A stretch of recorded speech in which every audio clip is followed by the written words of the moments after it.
And that is the way the cookie crumbles. Left. It did go left this time. It did.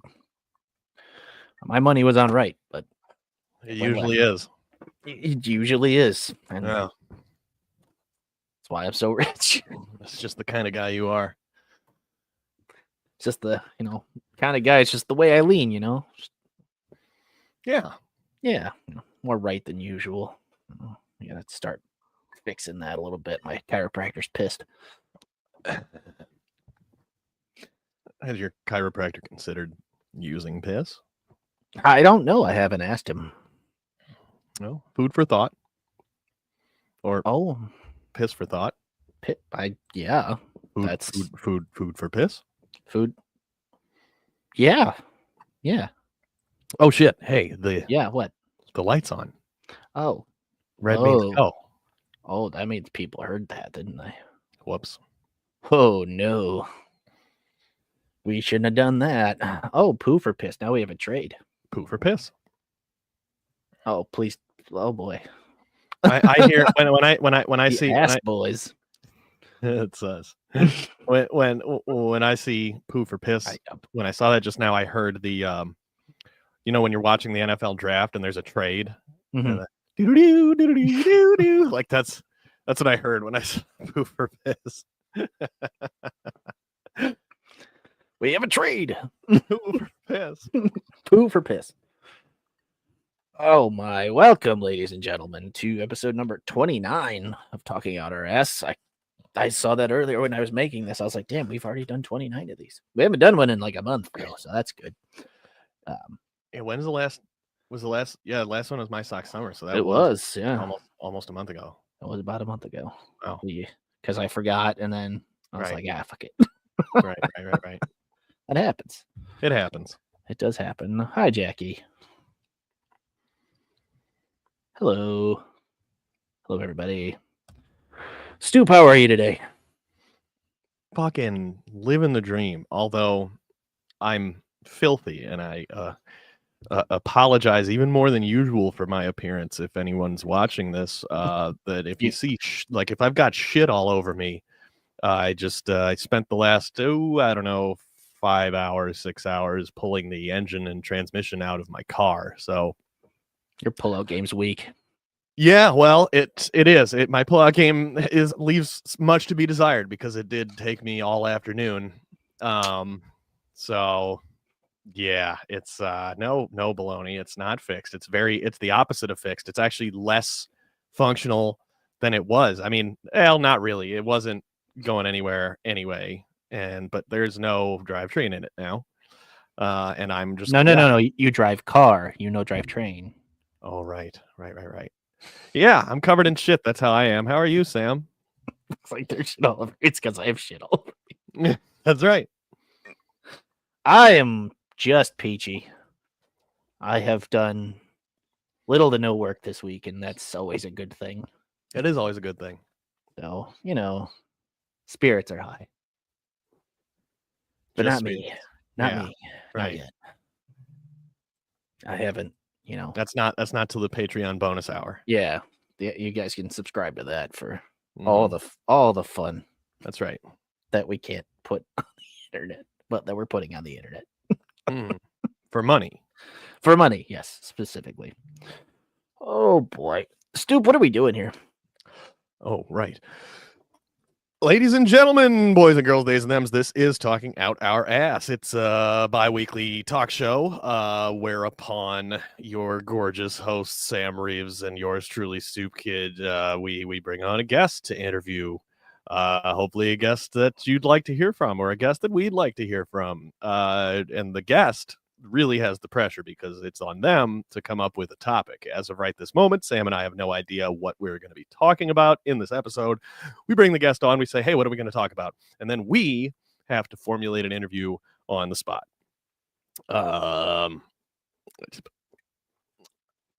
Bush did 9/11. Yep. There you go. What a beautiful intro. Way to end it off on a strong note. Thanks. Oh yeah, Jackie, of course. Yeah. You tell us all about your shits. That's fine.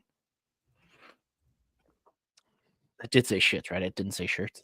I'm not sure. Oh boy. Oh, we have. Is there somebody that we're supposed to talk to? Hey, I got some shit in my teeth. You shouldn't be eating shit again. Oh yeah, there is somebody we're going to talk to. All right, ladies and gentlemen, our guest this evening for this episode, you may know him as DaWindyCity Productions on Twitter and his gigantic YouTube following. It is Rishab Sikri, everybody. Welcome, Rishab, to the show. What's up? Thanks for having me, guys. Thanks for being here, man. Appreciate it. Yeah, How you feeling? feeling pretty good after listening to your opening intro right there. Thank you. Yeah. Usually it's pretty uplifting, you know. We Yeah. like to keep Pretty motivational. we like to keep things light and positive on this show generally. Yeah. Oh yeah. Oh, definitely. And it looks like you like to keep things light and positive too, judging by all the Bears paraphernalia behind you. Yeah, sadly I do. I kind of want to get rid of all this after the last couple of weeks, but I got to stick true to my team. Except the Best I Tory can. Taylor stuff. Except the toy. Oh, I'm glad you noticed that. Yeah, it's microphone was covering it, but Oh hell yeah, dude. most prized Bears jersey I have, even more than the Caleb I Williams. mean, right that's there. your MVP right now. I know. Yeah, it's like 10 punts a game, besides last game. Right. And he was Iowa's MVP, so it makes sense. Yeah, there we go.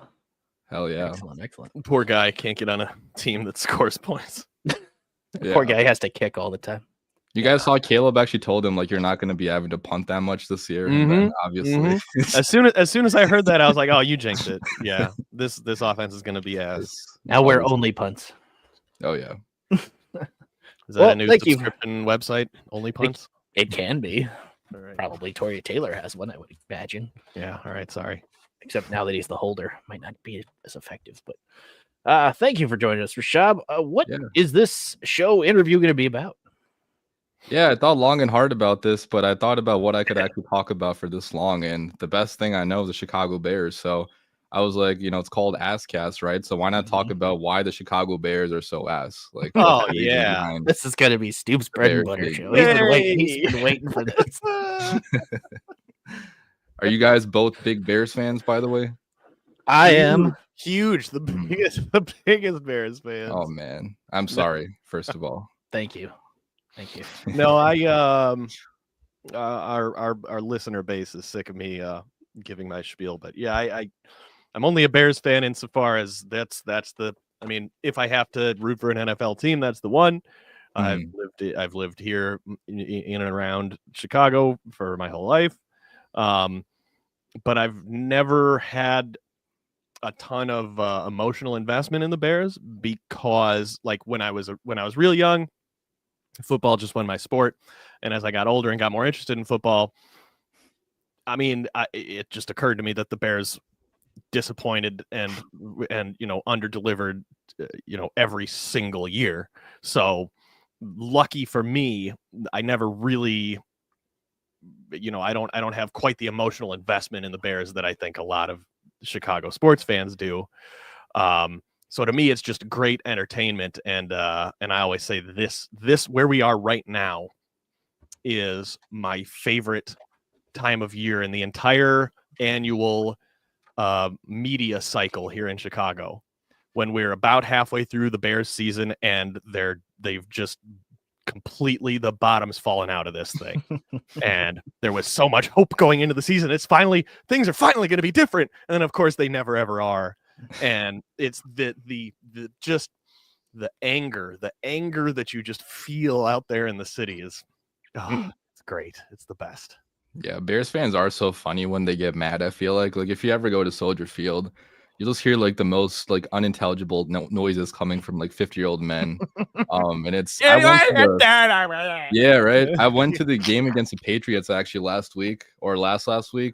Spent $250 on tickets. Worst idea of my entire life. We didn't score a single touchdown, and the crowd was just booing the entire time. Like it was so sad. And like on the way out, there was just start Tyson Bagent chants going on, and like like already 6 games into a rookie quarterback season, already giving up on him. But that's par for the course for Chicago Bears. Man.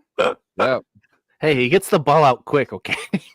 That he does, but he also throws 4 interceptions against Undrafted. It's already an amazing story that he ever played any NFL games.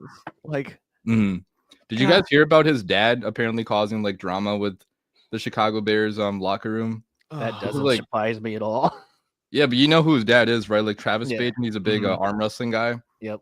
So there's a story, I'm not sure if it was true or not, but like he told Sylvie from Chicago Sports Radio, that he told him that some of the locker room wanted Tyson Bagent to start, and that kind of blew up on Twitter. That's like, well, I heard like a similar report come from Schefter leading up to like the day before. I think they announced Shane Waldron's firing, that there was also a Schefter report came out that said, it didn't say specifically that anyone had advocated for Bagent to start, but it said for some reason Schefter included the phrase in his release that like no changes are expected at starting quarterback, or something that opened the door to something that none of us even thought was a question. Right. You know, so that makes sense. Yeah. I don't know. It's just like you mentioned, Stoop, like this happens all the time, by week 7, week 8, like it's the same old story. And every year I fell for it this time though. Like I feel for it every single year, but this year I definitely fell harder for it because of Hard Knocks, because of Caleb being drafted, and like absolutely. And Hard Knocks made you feel good. A lot of stuff felt like it was pointing in the right direction. You had a very, very good, what was an elite defense last year, returning for the most part. I can't blame you, man, because I as cynical and jaded about the organization as I am, I came as close to, like, as much as I am capable of buying in, I was in for this season. I really thought, like, because you do have teams in the NFL, because of parity, pretty much every year you have a team go from worst to first, or at least make a giant stride, right? It's not like MLB where it's like, gradually, over years and years you get better until finally you're good. NFL teams, every year there's a team that does that. And it seemed like this all might come together. I'll start by asking you what you think. What's the main reason that didn't happen? Keeping the head coach here by far. I mean, every single Bears fan was calling for Eberflus to be fired, and when the entire fan base ends up being right, obviously they're going to be, coming at your heads when, in the middle of the season, we have a terrible record again. Like I think everybody thought that, especially with a young quarterback in Caleb, that needed some coaching up, and we already saw Eberflus fail with Justin Fields. He basically made Justin Fields regress. So everybody's asking for like Jim Harbaugh, for, Ben Johnson, whoever. Like honestly, any hire would have been better than keeping Eberflus here. I feel like, even though that sounds, super negative, but it's like he has definitely been like a bottom 3 coach in the NFL over the past 3 years. Like he's done some good things on defense, but he's not letting his quarterback take any chances down the field really, because he wants to limit interceptions. Super old school in thinking. He's the haircut and beard was nice for sure. That's what made some people believe a lot more after seeing his glow up and all that. But he's the same guy, man. Like he's the same, wimp that does not want to go for it on 4th down. Caleb had to beg him to go for it on 4th down. That was awesome. That was probably the highlight. That was amazing. Yeah, that really showed me that Caleb is a guy. Like he had the balls to actually do that. Because I don't think, as much as I love Justin Fields, I couldn't really see Justin Fields doing something like that, because he didn't have the same personality that Caleb has. So but by far keeping Flus here was the biggest mistake. And if we didn't have him, we'd probably have 7 wins right now, 8 wins, because 2 wins just went down the drain from a Hail Mary and then blocked field goal, which easily could have been avoided, both of them. Oh yeah, definitely. And the counter argument that some meatballs will give you is that the Eberflus wasn't responsible for Tyreek Stevenson not paying attention when that Hail Mary play started, and Eberflus wasn't responsible for the kick being blocked. Now, I've obviously got easy rebuttals to those, but I'm not the guest here. What are your rebuttals to those? Well, if your player is goofing around before the game is over, isn't that a reflection? And you have a timeout to spend. And you have a timeout to set all that up too. That's what Jim Harbaugh did, or Yeah, I think it was Jim Harbaugh or like whoever. Like there was a Hail Mary. Yeah, Jim Harbaugh, right? Yep, Like they Sunday night. the Yep. Hail Mary. Mhm. Sunday night, Monday night, whenever it was, and he got his defense set because that's what you're supposed to do. You know, make sure everybody's ready and all that. And if Tyreek was like celebrating like that, that's a direct reflection on the head coach not getting his guys like ready to play. You know, basically, right? Like the fact that they're goofing off like that, not a good look on the head coach. So. Yeah, that definitely was on Eberflus, I would say. And then the block field goal is a little bit tougher because, you know, on one hand, I do understand staying at the 46-yard line because most times that's going to go in. So it's like technically, yeah, you could fumble and or a false start could happen. Like if you run another play, maybe you could go backwards or turn the ball over. But I saw a stat that Cairo Santos within 45 yards or like 40 yards, whatever it was, like he has nailed 100% of his field goals with the Chicago Bears. He hasn't missed a single one. So the fact they didn't even want to try to run a play when we had 30 seconds left and a timeout, it's like you're playing not to lose instead of playing to win, you know? So and he's done that his entire career with the Bears. That's why we've lost all these close games. Like I'm not sure if you guys saw the stat, but he has by far the most single possession losses in the NFL out of any active head coach. In one score games, he's like, what is he, like 3-17 or something? It's insane. Like 4-21 or something like that. It's absolutely crazy. Like we'd be making the playoffs multiple years if we just turned. Also, games in which his team had like a 90% win, 95% win probability in the fourth quarter. Yeah, that he's managed to. It's 6 insane. of them. Insane. It was like 1 in 700 million chance that all of them are losses, and of course, we find the head coach that blows all of them. Yep. But it's not just the head coach's incompetence. Yeah. Right. It's also the fact that, like you said, they kept him around when you're trying to turn the page everywhere else in your organization. You get a new president, right? You get your new shiny franchise quarterback, first overall pick, and they keep doing this. They keep doing the same thing. They keep around a lame duck coach who everyone says, you know what, just fire him and start over. Nothing personal against the guy. Clearly, he's not the guy. Let's get somebody else in here who's going to work with this quarterback, and let's invest in playing, fucking 21st century football. And it's that you're going to have another quarterback now who's got two different coaches in his first. He's already had two different offensive coordinators. He'll have a third by next year, and he'll be on his second head coach next year, God willing. It makes no sense. Yeah, that's why I think Ryan Poles also deserves a lot of blame here.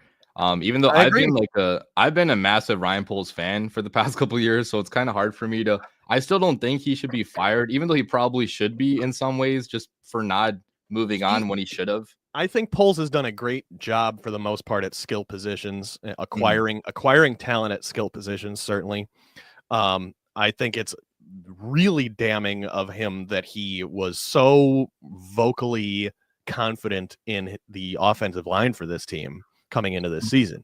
And yes, they've had injuries, but even without that, I mean, they're awful. They're not good at all. Sunday showed us maybe some of that had to do with play design and play calling and stuff, but it's still their O-line is not good. Certainly not as good as you would want, for a nice cushy landing spot for your, number one overall pick and brand new quarterback. And it's funny because both of them are former offensive linemen. Like both Ryan Poles and Ian Cunningham are former offensive linemen. Right. That's the one thing they have not been able to figure out, the offensive line. Right. Like, go figure. But yeah, I mean, other than that, and then the Chase Claypool deal, Poles hasn't had a ton of misses. So I think you're right to, be on his side, but at the same time, at some point, you got to blame somebody for keeping this head coach around. Yeah.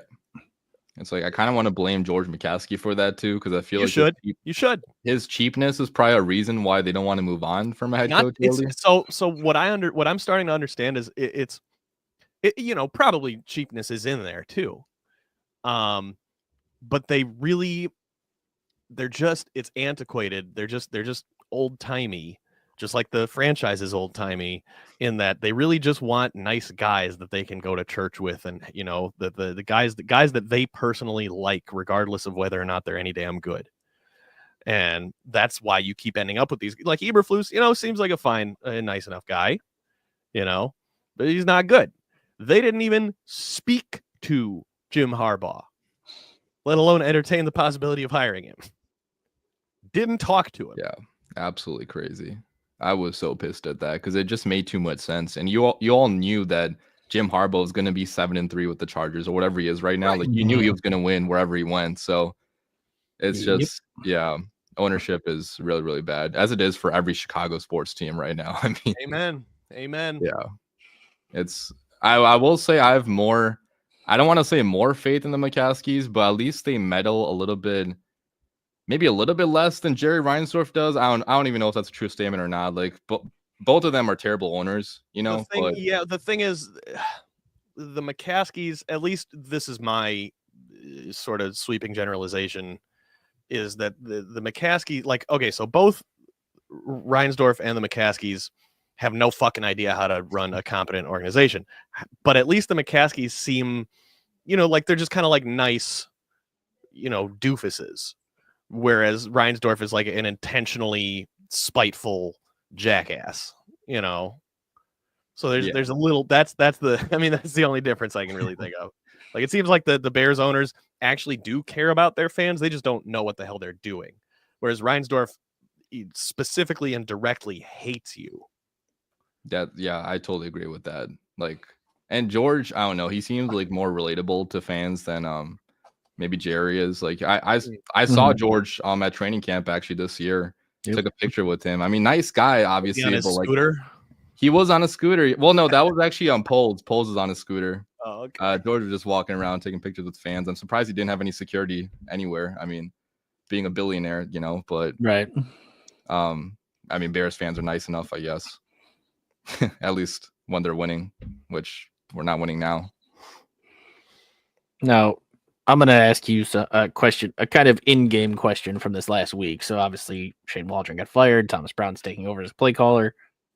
Do you think the usage of Keenan Allen is going to get better with Thomas Brown as the play caller? I don't know, because he doesn't seem like the same Keenan Allen as years prior. Like, if you watch him on tape, like, he's not running routes the same way. His speed is not the same. He's suffering drops too. Like, last game, he had another drop on a really good throw from Caleb, middle of the field, which he just, didn't catch. So yeah, Keenan's been very disappointing. Because I expected a lot more out of him. I mean, he had 1,300 yards last year, whatever it was, with Justin Herbert. But it seems like all the offseason rumors of Keenan Allen being fat and washed up were true. That was like a thing that was going around Twitter, where Keenan Allen in practice just did not look the same as he did in years prior. And yeah, I mean, that's the case. I mean, I guess he's just getting a little bit too old now, because he's 30, 32, 33, whatever. Like suffered a hamstring injury too last year. So now, do you think it's that, or isn't he also dealing with some ankle or foot? Yeah, he had that plantar fasciitis thing. Yeah, plantar fasciitis is a bitch. Yeah, whatever foot injury he has it's definitely affecting him. Like, he missed 2 games early on this season. I guess that doesn't make you drop a pass, though. Yeah, that's true. But like, I'm sure it weighs on your on your mind to some extent. Yeah, right. Just affects your whole like game preparation, I guess, in a way. Yeah. And he might be thinking about, how I'm going to step off when I catch this. Is it going to hurt? Like, right. Yeah. But he's definitely got some distractions in his head right now. Yeah, he did have a good game against the Jaguars in London. Yeah. Like, he had a couple touchdowns, so like, he can be more involved, I feel like, but it just seems like Rome Odunze kind of taking over his spot in a way. Like, he's the leading receiver right now in the Bears, which I don't think anybody saw coming into the season. Which it's a good thing, though, having a good rookie receiver. Well, it seems like Odunze and Caleb are usually on the same page more than any other receiver, I think. 100%. Yeah, I mean, him and DJ Moore are just never on the same page for whatever reason. Like, it's kind of like frustrating too, because I think DJ Moore, like, his body language is, it's not always the best. Like, he does not, he doesn't have the same like always positive attitude, I feel like maybe a Caleb does. Yeah. And I get it, because he's had to deal with so many shitty quarterbacks, so many shitty organizations, so many shitty play callers.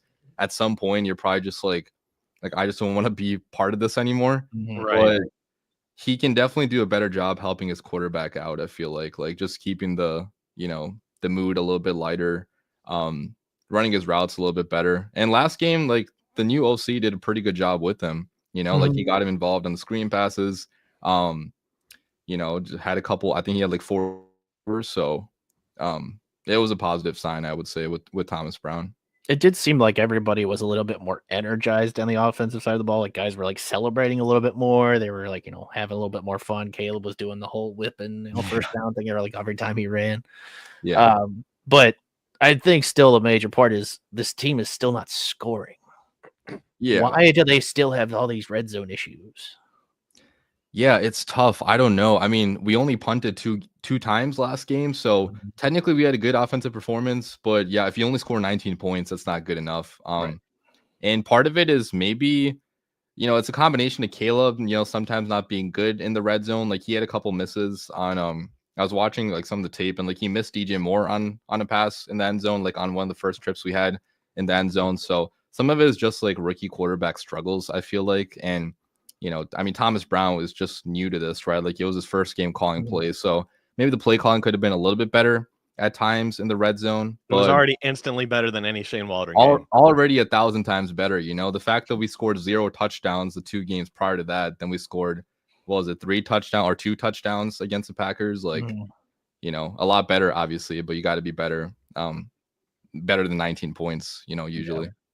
I was hoping for more Doug Kramer carries, but I said that. I actually said that when we were watching the game when the Bears were on the goal line. I was like, they should give it to Doug Kramer. I got so scared when he checked in because he was on the goal line for that Roshan Johnson. Oh my god! And it didn't matter, but he whiffed on those blocks. Yeah, I know. He couldn't even do that properly.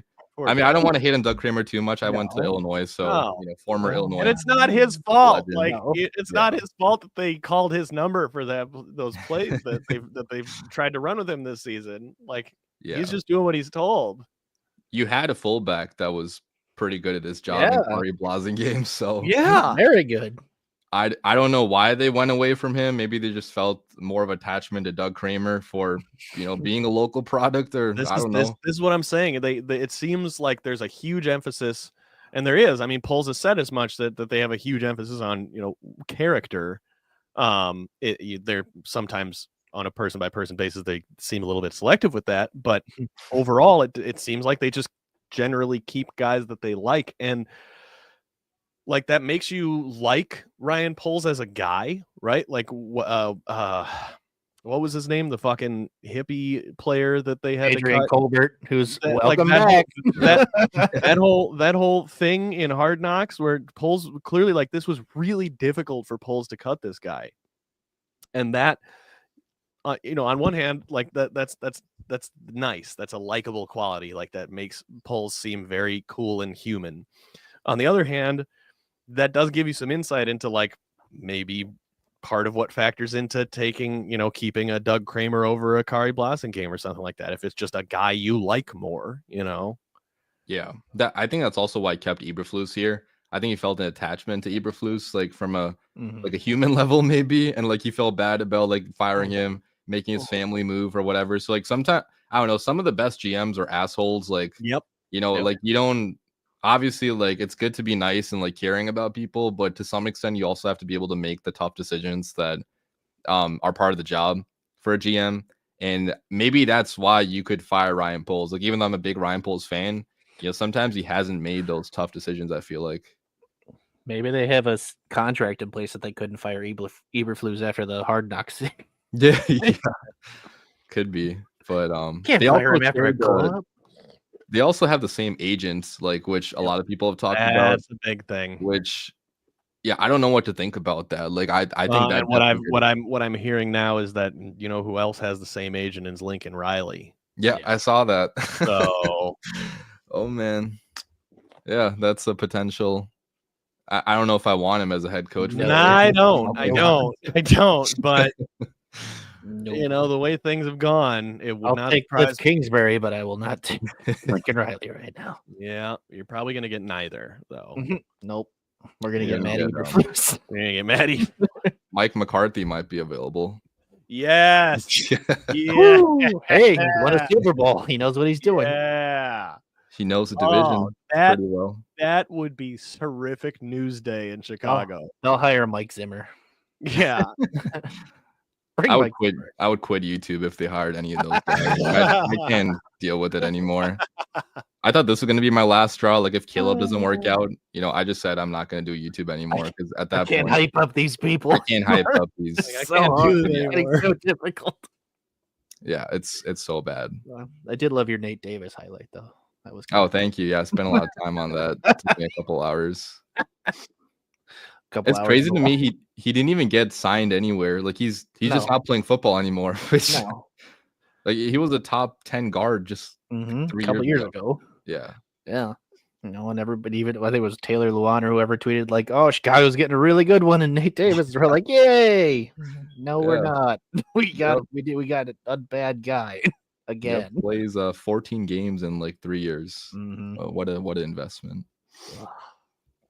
Oh my! There's this. Do you want to see the Bears change stadiums or locations? I don't know, because I'm from the suburbs, so it'd be easier for me to go there, obviously. But I like Chicago. Like I like the location. Like I just like the atmosphere in Chicago. Like it's not gonna feel the same, I would say, in the suburbs. But obviously, the stadium you could build in the suburbs would be a lot better. Like you could actually build a big ass stadium, better parking. Maybe you can make it like I've been to SoFi before. We're not gonna build anything close to SoFi, obviously, but like the surrounding area. Like you can make like a Bears, casino or whatever, like hotels and stuff like that. So, and the Metro's still right there. Yeah, 100%. Right there. Yeah. So I'd be cool with either, honestly. Like I really don't care what the Bears do. I just want the team to win. Like, I just think first of all, the stadium itself right now is just. Well, isn't it like the smallest in the NFL or one of the smallest? It's by seating capacity, yes. Like what it's not the worst place to watch a game, but it's I'd be willing to bet the other newer NFL stadiums are just shitting all over this one in terms of the overall experience, the amenities, and everything else. So there's that, and then also like it is cool to be downtown, of course. Like it's always cool to be downtown, but I don't know how much that's like if that's worth the like fucking 5 miles of walking you have to do. Yeah. Whether you drive or take public transit, it's such a hike walking in and out of the stadium. It's crazy. I know that's like super first world problems, but no, it's a good point though. Like I don't think there's any other NFL stadiums that make you walk that much. Like 99% of them have parking right outside. Like big ass lot, Well, and they don't own it, and why wouldn't you want a goddamn stadium that you own? That's what's crazy is that they keep talking about we're partnering with the city and we want to build on the lakefront. Like what the fuck? Why don't you want to own your shit? You already own the land, man. Just build the stuff on the land that you bought. But and that's more of just the Bears doing things in the wrong order. Like they bought all that land and then they hired Kevin Warren. And then Kevin Warren was like, whoa. You shouldn't have bought that land. They tore down the racetrack for no reason. The Arlington racetrack. Like that was They could have kept that going still. Yeah, they could have made more money on that, Right. Until they made a decision on what they wanted to do. Right. Yeah. Nope, we're gonna flatten it anyway. Yeah. Fuck it. Did you guys see there was like other locations proposed too for the stadium? Like one was like Naperville, I think, was brought up potentially. The I-88 corridor. Yeah. Yeah, there was over by the Top Golf where everyone keeps leaving their guns on their windshield. Even like 2 weeks ago, there was another like rumored site. I don't remember what it was, but it was like Town or something. Yeah, there was like something like that. Yeah. Like, oh, we might even go like south of Chicago. Like, Jesus. Yeah, that's not going to happen. It's either going to be Chicago or Arlington Heights. I feel like they're just trying to negotiate. It has to be Arlington Heights, man. They you would think what are they going to do with all that land? They're not like business people. That's the difference between the Bears ownership and the ownership of basically every other NFL team. This is their business. Like they're not like even Reinsdorf, if he had all that land in Arlington Heights, he's probably got enough, fucking minions to be like, all right, we'll build some shit that's going to make us some passive income. The McCaskies don't have that in them. Nope. That's a good point. What are they going to do with that land if they don't build a stadium there? Could they just sell it again to somebody? Sell it at a Right. loss, like Sell it at a 10% loss. that'd be amazing. Yeah, I don't know. Apparently, it's something with the taxes, which is why they're just they're trying to not doing squeeze. it. They're just trying to squeeze the municipality Yeah. for a better tax deal or whatever. It just which is crazy. Like you're a billionaire. Like yeah, to be but able that's to- what they all. That's what they all fucking do. I mean, that's Yeah. literally that's how Reinsdorf made his fortune. Is just simple. Like he. It's not like he invented something or started some. No, his the way that he got rich is avoiding taxes and showing other rich people how to avoid taxes. That's his whole business. yeah, that's how they all got rich. For the most part, a lot of. Mhm. But it is interesting because George McCaskey, the McCaskies are like some of the poorest owners in the NFL. Right. Like they're obviously not poor by any means, but like compared to like yeah. a Stan Kroenke who's Right. like a multi billionaire. Like Right. I wonder if that plays into it to some extent. If they don't have the same cash flow that other or like a obviously they Gilbert don't. guy, yeah. Clearly they don't. But you should have thought of that then before Yeah, you bought the Arlington Racecourse land. Yeah, I don't know. I'm still hopeful they may sell the team when Virginia eventually passes away, because that's been brought up by some people. That it could happen. If they sold the team, 110% they go to Arlington Heights. 100%. Oh, easily. Yeah, it's not even a question then. Because and I think if we look at it that way, we all have to agree then that they should just go to Arlington Heights because that just makes the most sense. Yep. And it's not like again, there's all this, meatballs bring up the point like, well, then they can't beat the Chicago Bears because they're not in Chicago with fucking Italian beef juice dripping out of their mouth. But like, you got to understand, like the teams everywhere play in a suburb of the city that they represent. Everywhere. Yep. That's just how it is now. The Dallas Cowboys play in Arlington, Texas. Right. Right. Bills, Orchard Park, New York. The Braves' new stadium is not in Atlanta proper. There's Jets and Giants play in New Jersey. Yeah. If you're staying within an hour of the city, you should be able to call it the city. It's just not that big a deal. It's just not that big a deal. It's it's never a big deal. Besides all the, bad coaching decisions, GM thinks owners sucking. So this season being a letdown as it had been, what's been the biggest thing for you that's been like, why is this happening this way? Or is there one thing that stands out to you? I'm trying to think. There's a lot of things that stand out to me, but Shane Waldron being this bad kind of surprised me a lot, because I didn't think there was any chance I was gonna fail this hard. Like if you told me before the season like he would be fired by week 8, like there's no chance I would think that was true, because he was, decent with Seattle. Like maybe not great, but like he had one really good season with them. Obviously, like kind of revived Geno Smith. The second season was like okay. Like they always had pretty explosive passing offenses. Now his last year there wasn't that good, and that should have been an indicator probably that maybe he wasn't the guy. That's right. And there were people in Seattle saying, "Boy, good luck with that guy." Ooh. Jackson Smith-Njigba, he warned us, and nobody listened to him. But yeah, I don't. It's funny because all the guys the Bears interviewed for OC, all of them have an offense that's like top 15 in the NFL, and the Bears chose the one guy that obviously got fired at midseason. Like, why does that keep on happening to us? Like, even like by luck, eventually you're gonna luck into a good hire, but the Bears cannot even luck into a good hire for whatever fucking reason. Right. Especially with like the additions that they had. You get Caleb, you get Roma Dunze, you got Keenan Allen added on, you still have DJ Moore, you still have Cole Kmet. I thought you got DeAndre Swift, and it didn't work. I thought we'd be like ranked numbers, maybe number 15, number 16 in offense at the very worst this year.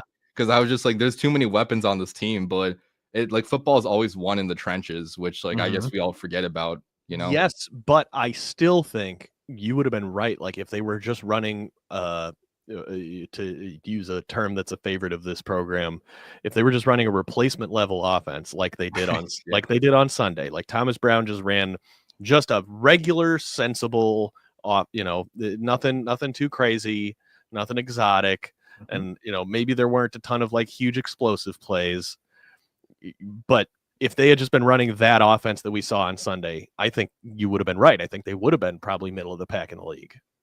100%. I mean, and they had a couple of games where they did look pretty good, even with Shane Waldron. Like we had those 30+ point outings, which made all the Bears really fans bad teams against very bad teams. To be fair, yeah, but like still, like some of the the play calling in those games was a lot better than it was in some of the other games, and maybe it only worked because the teams were so bad, So, but I don't know. Like I like that Thomas Brown ran Caleb a lot more. Like he kind of looked like Justin Fields a little bit sometimes, with the runs on those RPO plays and like the option plays. I loved the design runs they had for him, and one thing he was doing earlier in this season when he was having success is if you have fucking 5 yards of daylight in front of you, just go. Just take it.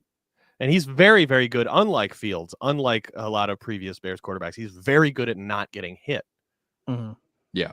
So yeah, he only got sacked 3 times last game or whatever, and 2 of them were on the last when he takes off. When he takes off and runs. Yeah. When he takes off and runs, like he's good at not taking a shot at the end of his runs. Mm-hmm. I wish that he would slide and not do other goofy things, but they gotta get the stepping twirl and slide back out.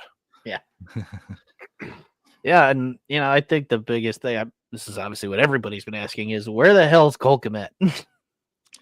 He finally got targeted. Yeah, last I was gonna game. say they finally figured out that they should look for him in this last game. And and he got big gains. Oh, weird. Yeah. I know, it's that simple. I mean, you paid him a lot of money. You should probably throw him the ball. Yeah.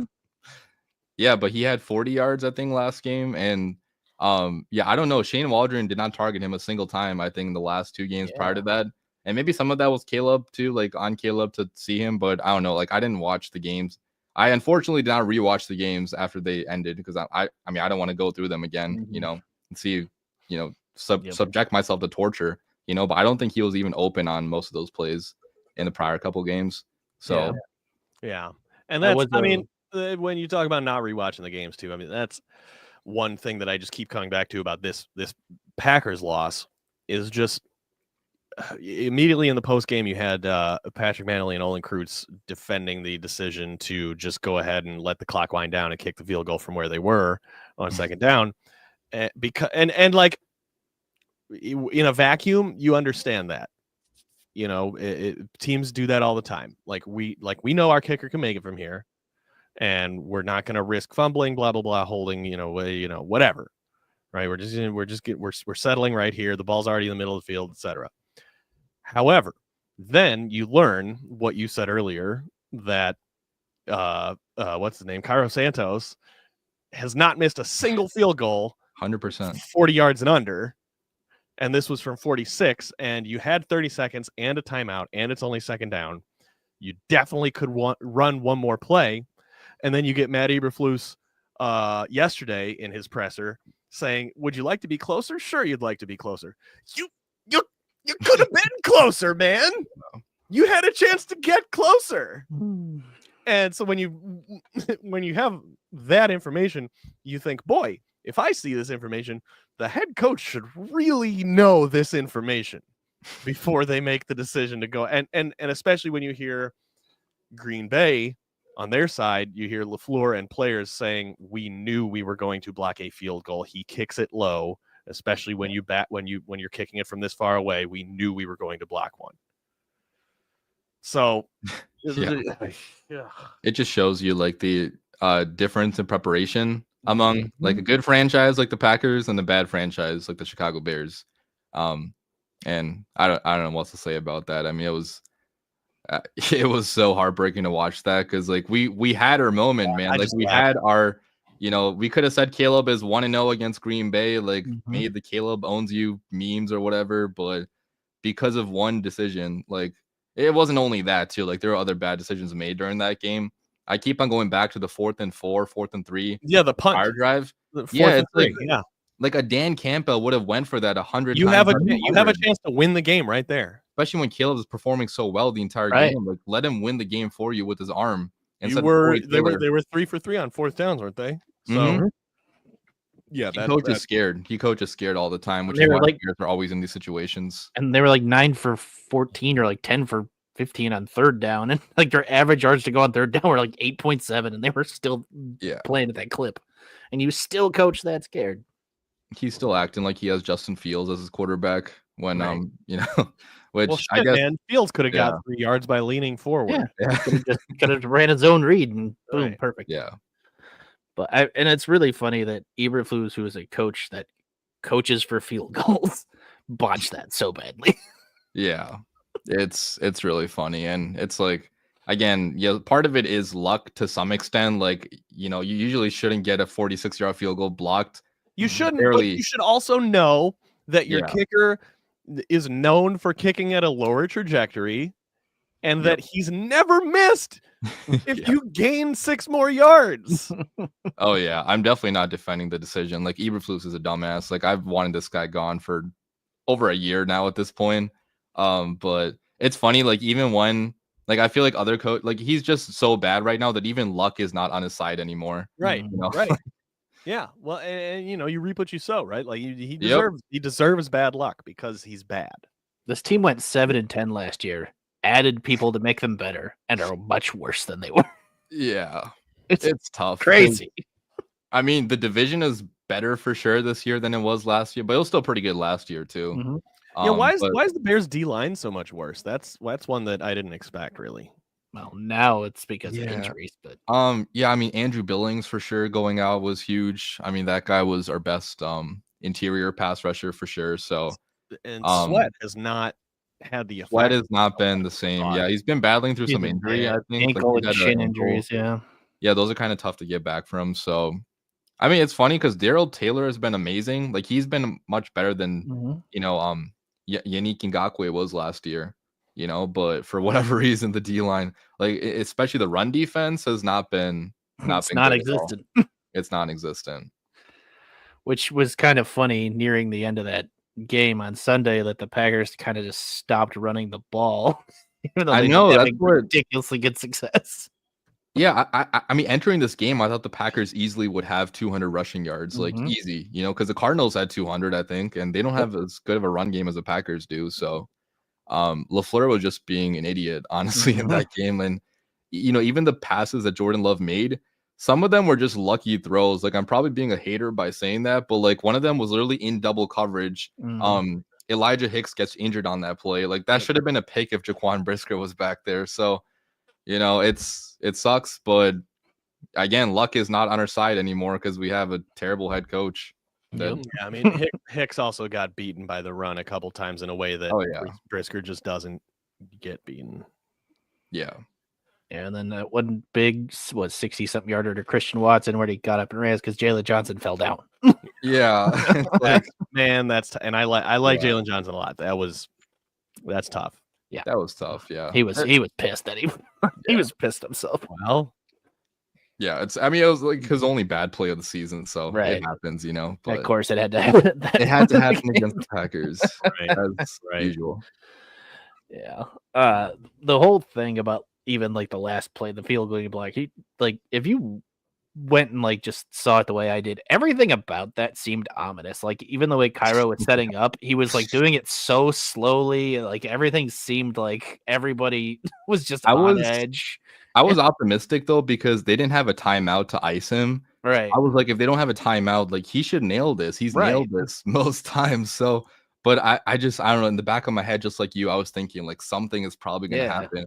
And I was And, like- actually streaming this on my YouTube channel, whatever, like while I was at a Mhm. watch party. And somebody in the comments, like they were ahead of me because they were at the game themselves. Somebody commented before it happened, field goal got blocked, Bears lose. And I thought he was joking. Like I legit Mhm. thought he was kidding just to like get a reaction out of me. And then Yeah. 30 seconds later it happens, and I'm like, fuck, like Yeah. this guy was right. And very depressing.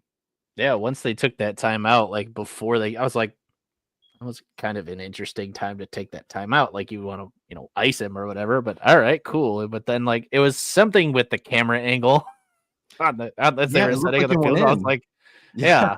It looked really weird. And then like I looked up and I was like, did it go left? Why is everybody? And then like it was blocked. I'm like, it was blocked. It was only, I mean, dude just barely got a finger on it. Yeah, but I like just tipped it to make it go higher up. Yeah, It should have been a penalty too, actually. Yeah. Even yes, though like yes, you know, yes. it's complaining, it's being a crybaby. But kind you're of, not but, you're like, not allowed to go over the center's back while his head's yeah, down. they called this against the Bears a couple weeks Yeah, ago in the they Cardinals game, and like that changed the entire momentum of that game because the Mhm. Cardinals got a touchdown out of that eventually. Yeah. So that's I Mhm. mean, we can't even get lucky. I think you're right. But you, like you said, when you're bad, nothing goes right. You don't get those Yep, calls. right. And Yeah. you know, I think that I think all Bears fans, like, I'm sure there's some meatballs out there who are actually mad about that they did Oh. they did because they did miss that call straight up. But at the same time, it's like you deserve to fucking lose that game. You know, like You you do. deserve that. Yeah. Yeah, I Do mean, you guys there's think obviously we're gonna win a game the rest of the season? I mean, it's like statistically, probability wise, yes. right. I think they can beat the Vikings this weekend. I'm not. I can't say that. I think can't they can. Like I think they will win at least a game. But They- I couldn't. Their schedule is ridiculous for the rest of the year. I couldn't point to one game and say. Let me this just is say, a win. they need to beat the Vikings this weekend because you have the Lions 4 fucking days later. Yeah. Personally, And, I hope they lose out because, again, this is my favorite thing. Nothing is as good as just everyone being pissed off in this city. I just, it's the best. I love it. And you're an avid score listener, so all the callers are just your friends. That's right. It's the best. All the callers are actually just me with different accents. Yeah. If they lose out, I think Ryan Poles is gone too. Yeah, Like, I mean, You would hope everyone's gone. You would hope that. if they lose out, the stadium's gone. Kevin Warren's gone. And I Warren. think that there's a contingent of people, and I would include myself, that is a little bit relieved that they lost the Packers game, because if they had won that Packers game, we know that Packers game has like a way outsized Everything to an Virginia. outsized importance to the McCaskies, and you could see them using that Packers win as an excuse to keep Eberflus for another year. So it's almost a little bit of relief that they lost that game, because now you feel pretty certain that they'll, you know, obviously they should fire Eberflus right goddamn now. They should have fired him 2 weeks ago, but they won't, because they don't do that, and it's stupid, but they're not going to.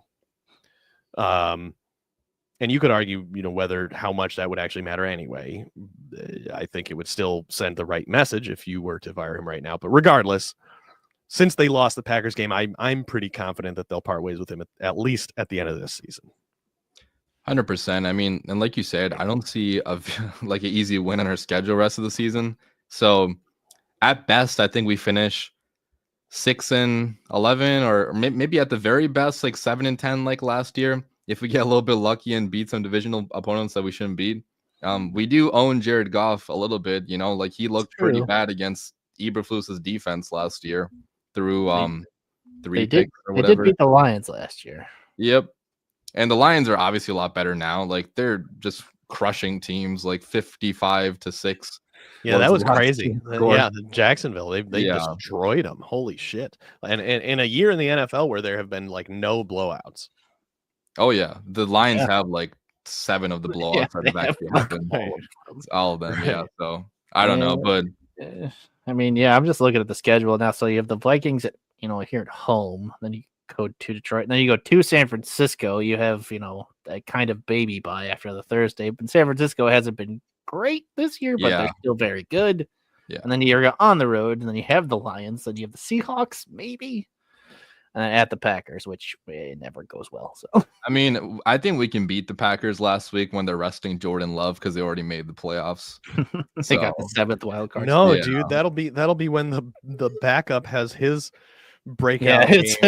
Malik Willis. He's been better than Jordan Love this year, honestly. So that's what I'm saying. I guess we don't even have that. That's what I'm saying. Gonna have his Matt Flynn game and get the a Bears 5-year will 100. find a way to make the backup look amazing. Yeah, I don't know, man. Yeah. Well, they weren't game planning for the backup. They were right.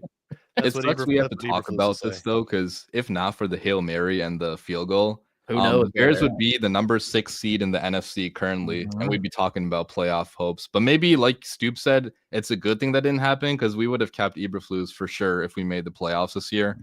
And like, I don't see this team winning a Super Bowl ever with Matt Eberflus. So you can't win with this guy.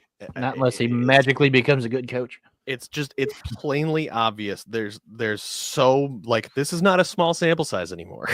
No. Oh yeah. This is a large sample size to pull from, and lots of very obviously not questionable decisions, wrong decisions. Yep. You know, like, and you still got some people capping for him on Twitter, like very few, but there's people still saying, "Oh, you shouldn't fire a coach. This is why the Bears always suck because we get rid of coaches every 3 years." Yeah, because we hired bad coaches. Yeah, we hired and again, they do their process is wrong. They do things in the wrong order. They hire a bad coach. He's bad for 2 years. Everyone says you should fire him.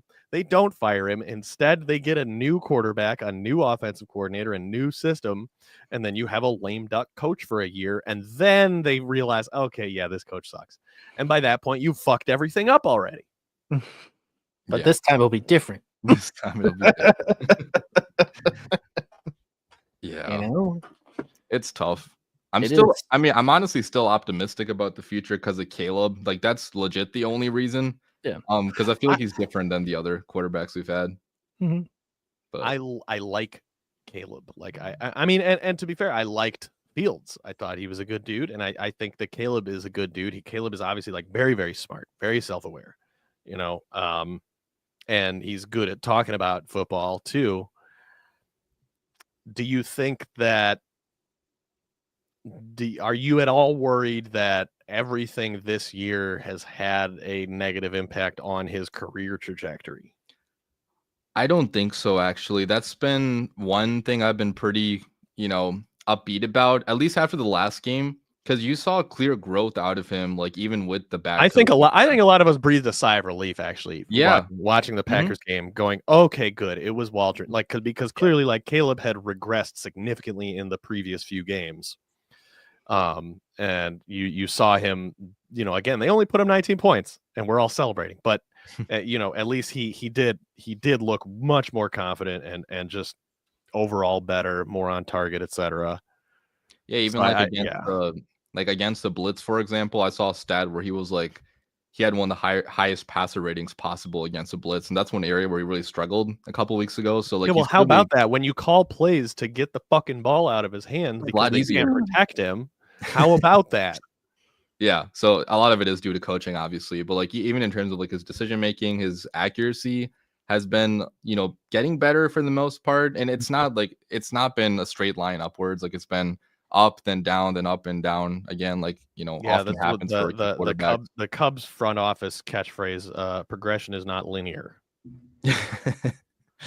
Yeah, facts. But I don't know. I still, like, he can handle it more than other quarterbacks we have had, just because he's the most I feel like talented quarterback we have in some ways in terms of like his pocket presence, his pocket ability. So he's in general seems to know what's going on, and you've seen a few, you see flashes, but then again, we saw flashes with Justin Fields plenty of times. But Fields also never had a 300-yard passing game until year 3, right? So at least he also only had dog shit offensive coordinator. That's true. That's true. Receivers. You see him, what he did in Pittsburgh this year. It felt like the Bears ruined him a little bit, like, because he played pretty well, but it's like, it just begs the question. You just watch him and you wonder, boy, if he had been on a competent organization from the start and hadn't had the, just devastating effects on your psyche that being in the Bears organization must have, would things be different? Yeah, I think they would to some extent. But even with Pittsburgh, like, some of the problems he has are still the same. Like that's why they moved on to Russell Wilson, honestly, because he still wasn't getting like a crazy amount of passing yards per game, So I don't know. I kind of feel like they moved on to Russell Wilson because they paid him. Yeah, it's possible. But from their point of view, wouldn't it make more sense to go with the younger option that you could keep around for a lot longer. You'd think You know, so. Not if you have aspirations of winning this year. I But you were guess. winning with Justin Fields too. Like Yeah, you were winning. I agree. I you know, thought they should have 15-2, ridden. whatever. I thought they should have ridden Fields. I thought they go with the hot hand until he proves otherwise. Yeah, it might have been the draft pick too that they owed the Bears. Yeah. Well, it's only a 4th round pick, so it doesn't really matter that much. But Right.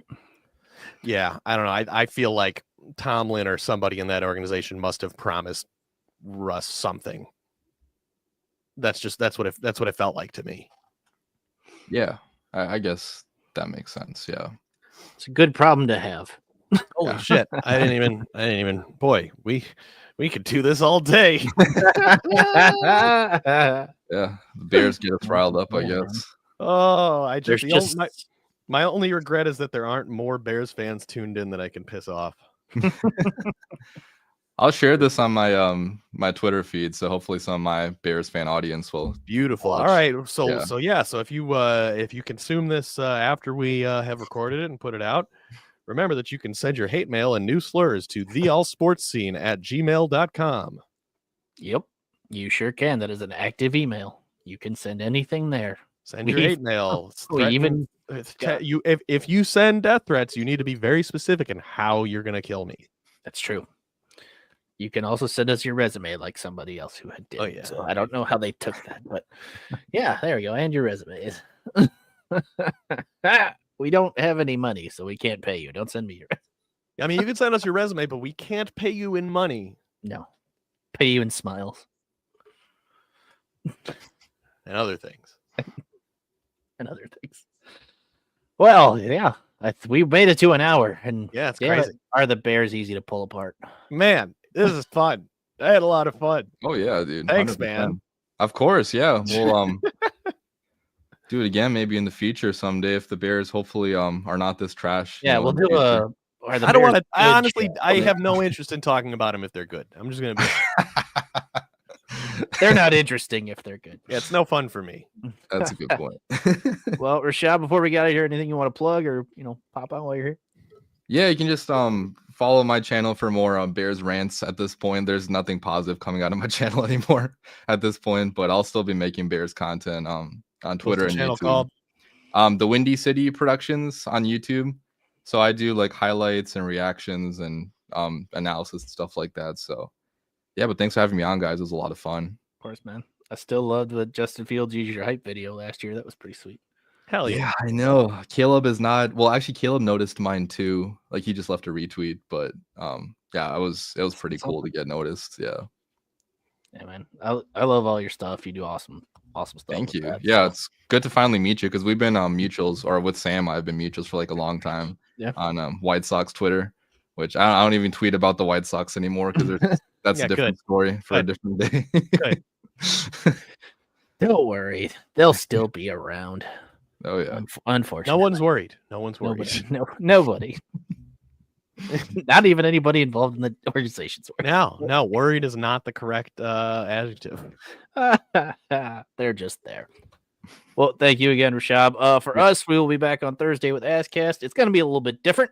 It's just going to be Stoop and I. And if you want to join, please DM me on Twitter. And if you want to yell about whatever, please join. We're going to be hosting it like a radio show. Yeah, we're hosting a radio show. We're hosting Radio Show Askcast on Thursday. So call in with your new slurs and hate mail. Yes, anybody. I'm telling you, anybody can come on and yell about whatever you want. So let me know if you're interested in that, and I will retweet it out again. But thank you, everybody who watched, commented along. If you haven't already, go ahead and subscribe to the channel, like the video, and we'll see you all on Thursday. Good night.